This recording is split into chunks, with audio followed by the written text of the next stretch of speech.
The final thing that really made me decide to take him out was when he really did look as if he'd lost that joy of learning. And I'd said, Joe, tell me something about school. What do you think of school generally? Just what's it like? And he said, well, school's quite like a museum.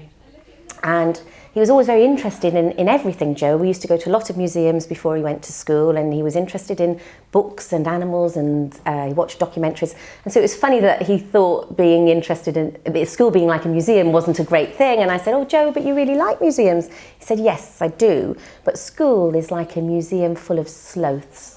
And a sloth is a really slow creature. Moss grows on it because it does so little.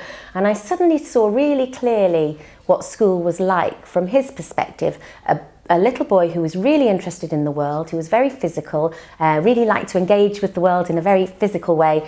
And school was really dull. And that, as somebody who loves learning and loves the idea of education and everything that the world has got to offer, I found that to be a real wake-up call. And I thought, I can't actually, with good conscience, carry on sending him somewhere that he thinks is so dull.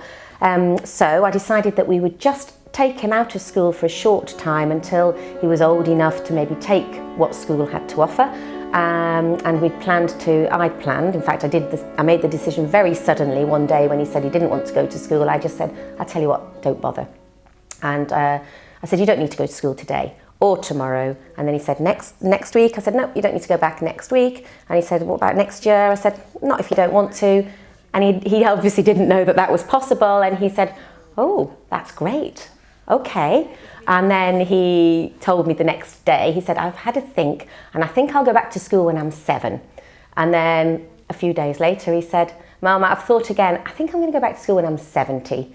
And actually, he didn't go back to school until he was nearly 17. So 10 years later, more than 10, 12 years later, he went to 6th form.